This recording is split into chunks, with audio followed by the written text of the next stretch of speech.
Batangas Port, Subic, Davao, Cebu. Then in Manila, we have two ports, the Manila North Harbor and the South Harbor.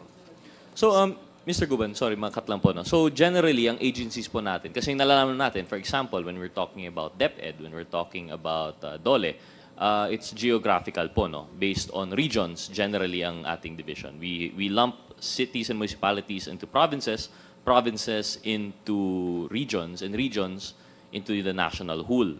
Pagdating po sa customs, it does not follow yung ating municipalities and city structure po, no? It's depending on the port. Depending on the port, Your Honor. Not exactly the geographical situation, Your Honor. Okay, so ang pinaka-basic structure natin would be district. The port District, Your Honor. Port And district. we're only talking of seaports po ba? Hindi po kasama yung mga airport? Kasama or- po yung airport, Your Honor. International Airport in Clark, Cebu, Mactan International Airport. Then, of course, the NAIA. Okay, and I'm sure our current representative from Customs can confirm naman po, no? This is just general knowledge, tama po? That's correct, Okay. Your Honor. So we have districts, collectors district, ano po yung tawag natin dito? District Collector, Your Honor. The District- head of office, Your Honor, on that particular district ay collector, district Okay. collector, Your Honor. The pinaka-basic structure will be yung port, yung districts natin, and then you have the district collector, which is the head. And they report, meron bang regional, meron bang by Luzon, Visayas, Mindanao, or straight to the bureau? To Yes, the- Your Honor, diretso na po yan sa Office of the Commissioner. Okay, so the Office of the Commissioner, which is composed of how many commissioners nga po tayo? One commissioner, Your Honor, and I think this are about 3 deputy commissioner and 1 assistant commissioner. Yung deputy commissioners po natin, is that by operational area or different, ano? Nationwide, Your Honor. Nationwide, all 3. So 1 commissioner, 3 deputies, and then yung district collectors po natin. Yes, Your Honor. Where does your intelligence office come into play? Your Honor, we have also Deputy Commissioner for Intelligence Group. Then, to CIIS, Customs Intelligence and Investigation Service. Okay. And ano po yung trabaho ng ating intelligence service? Well, of course, Your Honor, we are gathering information who are those brokers and importers na illegally nag-i-import or fraudulently declaring goods na hindi tama at saka yung iba naman ay totally illegal or hindi lang technical smuggling kundi pure smuggling or outright smuggling. So yung target po ng inyong intelligence work is usually in the outside, yung mga those who would collude po, no, yung importers and brokers. Not only, Your Honor, that includes the inside because we are also working against the customs personnel, Your Honor. So yung BOC, merong opisina sa loob under the Deputy Commissioner for Intelligence Service po, no, that works on both ends. It's to catch yung mga smugglers that are working for yung private persons and also against yung mga public officials po natin. Yes, Your Honor. And nabanggit po kanina nung ating legal officer po, no? Of course, the legal office would be more on the in the name legal side po, no. Pero sabi niya, tama po ba, Mr. Legal Officer of the BOC, na you mentioned wala kayong administrative case that you're aware of regarding yung TARA system? Yes, Your Honor. Even in the Sandigan, wala po tayong mga cases that you're not aware of, mga cases filed against Bureau of Customs? I have a case which was, I think it's entrapment, Your Honor. It was conducted by NBI. But the case was dismissed by the regional trial court and pending admin case. And these were yung cases po regarding yung smuggling po talaga? The entrapment was in relation to TARA particularly? It's a, well, I don't know if I can discuss the circumstances, but it was a kind of a entrapment of a drop-off of a sum of money. Okay, so it's in relation to graft and corruption within the BOC. So, should be high related because of the field of BOC that would be in the customs industry. We're talking of how the graft is related to yung smuggling and technical smuggling, tama po. That would be the natural case because what other purpose would there be bribery po, no, in the BOC if not to smuggle? That's correct. So in a way, it's related. And sometimes po, we have related yung ating mga drugs cases, which is what brings us here to begin with. You mean to tell me, just to clarify po, no? So you are aware of yung mga drugs cases po natin? In particular, sir, itong EMT case, we have had a conviction on this case, Your Honor.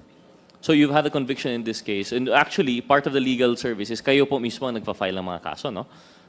This was filed by the legal service, correct? And yeah, this has been, we have obtained a conviction on this case, but still under appeal. I think 3 accused filed an appeal, and the other one filed a motion for reconsideration. It's now pending before the court, regional trial court, and the Court of Appeals. So like the legal service po through the Honorable Chairman, like the intelligence service, I mean, ang legal service po is pointed outwards towards yung mga private persons, yung importers, yung brokers, and also inwards. You would also file cases po against your own. Tama po ba? Yes, sir. Yes, sir. So you mean to tell me po, just to confirm, in the case of Mr. Mark Taguba, in which supposedly yung sa EMT, yung with drugs are now related, and there was a mention of the TARA, you would still say na di nyo po alam na may TARA system? In the EMT case, Your Honor, it's a case of, I suppose it was a case of misdeclaration, and then it was discovered upon source outside of the Philippines, and information came in that a certain shipment contains drugs. So when they acted on that active intelligence, they were able to follow the shipment, and they were able to follow and go to the site or location and found the items, Your Honor, the 5 crates, metal crates containing this shabu, Your Honor. But of course, since you are following this case, the allegations by Mr. Taguba that there is TARA system, that's the first time you've heard of it in your tenure in the BOC. I've heard about the TARA system that was mentioned by Taguba during the Senate inquiry on the matter. I believe I can remember that it was published, it was aired live, Your Honor. Thank you. I'll come back to that na lang po, no? Or perhaps in the next hearing when hopefully si Commissioner will join us, because we want to take the input rin po of the BOC itself. But okay, we'll go back po siguro to Mr. Guban, please. With the Pardon, sir? indulgence of Chairman Acop. Mr. Guban, so going back to the question po, no, I just wanted to confirm kasi po with legal, yung ano yung organizational structure po nila. And like the intelligence service, they focus both on the outside and inside the BOC. And sa inyo naman po, intelligence service, and you were serving under, is this directly under the Deputy Commissioner for Intelligence? The CIS Director, Your Honor. Kami CIS, mga sir. personnel po, Director po ang nakaka-under sa amin directly. And you operate nationwide po, or are you assigned per district? Per district also, Your Honors. So per district, saan ka na-assigned at your last post? During that time at the Port of Manila. Port Your of Manila, Honor. which is the biggest? One among the biggest, Your One Honor. amongst the biggest. So from your, how many years nga po yun, sir, that you mentioned? Your service in 17 years. Around 17 years of service in the BOC. In This BOC. was fully intelligence. Yes, Your Honor. And yung TARA system is nothing new to you. Your Honor, wala pa ako sa Customs. I was with Economic Intelligence and Investigation Bureau before I became an intelligence officer in the Customs. TARA system is already there. And it's always been the same, yung red lane, green lane, yellow lane. Before, Your Honor, wala pa yan, asikuda. I think that was during the time of Commissioner Paraino na nag-modernize, din pinalitan na lang selectivity system because of the computerization.